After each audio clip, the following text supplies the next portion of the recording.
สวัสดีเจ้าน้องจือนางสาวจิรชยาโลนันนะเจ้าน้องจือเล่นจือนี่เจ้าน้องเป็นละออนบ้านหัวนาก็ตอนเป็นละออนน้องก็จะไปแอวปลาไปเก็บหน่อไม้รอปอก็แม่เป็นเลืองให้จากสวนมาเนาะแล้วก็พอเขาเข้าไปในป่าเนี่ยเขาก็จะไปเก็บผลไม้เช่นมะม่วงกวางมะไฟปลาอีน้อยกินไปตัว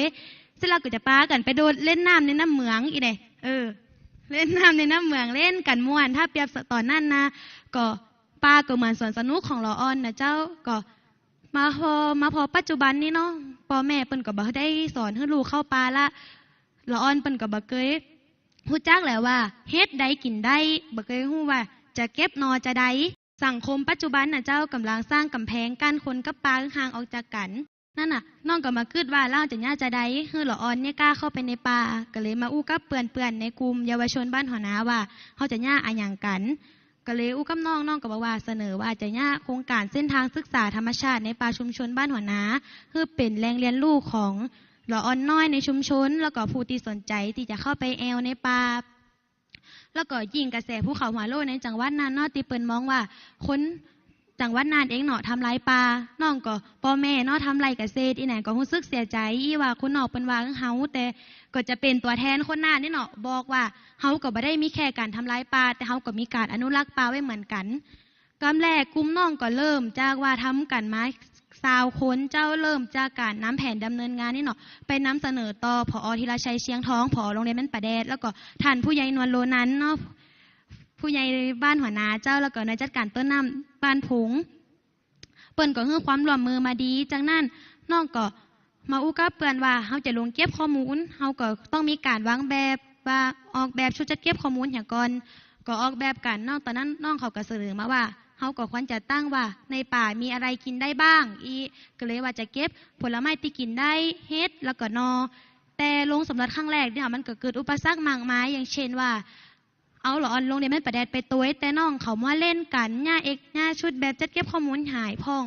มัวถามสนใจล่ามก็ถามแต่ผู้ใหญ่ลืมจดกันเนาะหญ้าฮือเก็บข้อมูลได้บ่ครบก็เลยมีการลงสำรวจครั้งที่2ครั้งนี้เขาก็ไปว่าระยะเส้นทางเก็บ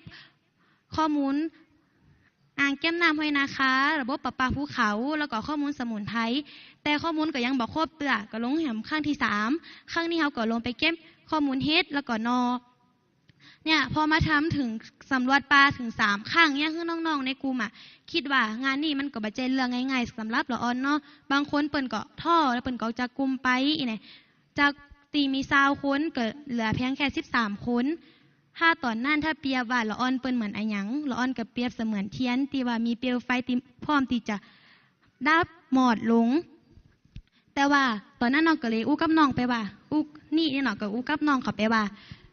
แล้วน้องคิดว่าน้องมาทำโครงการนี้เนาะน้องเปลี่ยนแปลงอะไรอย่างไปพ่องแต่สำหรับปีคิดว่าน้องเปลี่ยนแปลงอย่างเช่นน้องกล้าคิดกล้าอู้มากขึ้นกล้าแสดงความคิดเห็นของตัวเองมากขึ้นแล้วก็น้องมีความเสียสละต่อชุมชนจากที่น้องมาติดบ้านน้องก็มาทำงานเพื่อสังคมมาติดสังคมแทนเนี่ยคือน้องเขาทุกคนในกลุ่มค่อยๆให้กำลังใจกันไปคอยเติมเชื้อเพลิงกันคือเปลวไฟที่ใกล้จะหมดลงน่ะลูกโชนขึ้นมาอีกข้างหนึ่งเฮาเอาข้อมูลทั้งหมดนั่นน่ะเจ้ามาวิเคราะห์แล้วมารวบรวมคือมันได้ข้อมูลทั้งจำนวนทั้งหมด8จุดแล้วก็ได้แผนที่เส้นทางเดินมาจากนั้นเฮาก็มาคิดกับน้องว่าแล้วเฮาแล้วเฮาก็ควรจะมาเปิดตัวว่าเฮาเป็นแหล่งเรียนรู้น้องเขาก็ว่าอันก็เสนอว่าเฮาก็ควรจะจัดงานคืนข้อมูลสู่ชุมชนเนาะเฮาก็เลยจัดงานสืบฮีดสารหอยย้อนรอยป่าใหญ่มางานนี้น้องๆกลุ่มเยาวชนบ้านหัวนาเปิ้นเตรียมงานเองหมดตั้งแต่การไปทำเส้นทางให้เดินง่ายการประชาสัมพันธ์การประสานงานการติดป้ายต้นไม้จะมีการไปขอความร่วมมือจากผู้นำชุมชนให้เปิ้นมาช่วยให้กลุ่มแม่บ้านเปิ้นมายากำกินให้เนาะแต่พอวันงานเจ้ามันบ่ได้เป็นอย่างที่เฮาวางแผนไว้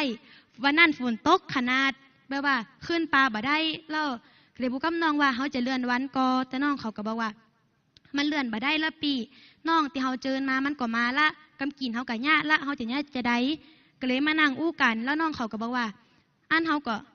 เอาเป็นว่ามาจัดที่โรงเรียนมันประแดดเนาะแล้วก็มีเวทีเสวนานี่เนาะในหัวข้อจากต้นกล้าสู่ป่าพื้นใหญ่ให้หน่วยงานต่างๆเปิ่นมาฟังนู่ว่าละออนเป็นยะอะหยังแล้วก็มีนิทรรศการรูปภาพพองานวันนั้นน่ะก็มีละออนเข้ามาตีหลายแล้วก็มีหน่วยงานเปิ่นมาเนาะนี่ก็รู้สึกภูมิใจติว่า จากวิธีเสวนาเนาะมีเปิ้นมีหัวหน้าวิเชียรหัวหน้าหน่วยจัดการต้นน้ำเปิ้นก็บอกว่าเปิ้นเนาะมีพื้นที่ดูแลอยู่5หมู่บ้านแต่เปิ้นบ่เคยมาสนใจหมู่บ้านหัวหน้าเลยแต่พอมาเปิ้นมาหันงานวันนี้ละเห็นว่าละอ่อนใหญ่หยังละเปิ้นต้องกลับมาคิดทบทวนตัวเองว่าเปิ้นควรจะให้ความสนใจคือกับเด็กๆกลุ่มนี้ขึ้นพองเนี่ยมันรู้สึกภูมิใจที่เฮาไปกระตุ้นให้ผู้ใหญ่หรือหน่วยงานอื่นน่ะเปิ้นรู้สึกตื่นตัวขึ้นมากับเฮารู้สึกต้องการอนุรักษ์และฟื้นฟูป่าไปพร้อมกับเฮาเจ้าก็พอเสร็จงานวันนี้นอกจากเฮาเสร็จงานแล้วมันก็เฮาเสร็จตอนบ่เจ้าแล้วตอนบ่ายก็มีละอ่อนก็เลยถามละอ่อนว่าน้องและใครอยากจะเดินป่าพองกอเพราะฝนมันหยุดแล้วกับแรกคิดว่าจะบ่มีใครเดินน้องเขาก็ว่าน้องอยากเดินก็มีละอ่อนมันประแดดกับละอ่อนบันดูที่อยากเดินก็เลยป่าเดินขึ้นป่าวันนั้นก็ได้มาทอดบทเรียนกันสนุกสนานเจ้าก็สิ่งตีน้องเนี่ยมาทั้งหมดเนี่ยรู้สึกภูมิใจที่ได้เป็นคนที่ได้ช่วยพัฒนาชุมชนเป็นบ้านเกิดของตัวเองเกิดมาตั้งแต่เด็กๆเนี่ยก็เจ้าก็ถึงเวลาแล้วเนาะที่เขาจะมาย่าอะหยังเพื่อบ้านเกิดตัวเองน้องก็เจอว่าบ้านของลุงป้าทุกท่านพ่อแม่พี่น้องทุกท่านนี่เนาะมีป่าชุมชนของตัวเองแต่อยากคือเลือกแต่อยากว่าคุณจะเลือกตีว่าจะปล่อยคือป่านั่นเนาะเป็นสิ่งไร้ค่าของคนในชุมชนหรือเลือกตีจะสร้างคุณค่าให้มันให้คนในชุมชนอยากจะอนุรักษ์ไว้ก็อยากจะเชิญชวนทุกคนเจ้ามาช่วยการสร้างคำตีว่าคนอยู่ป่ายังคนมั่งคั่งป่าสมบูรณ์ให้เป็นความจริงกันนะเจ้าขอบคุณเจ้า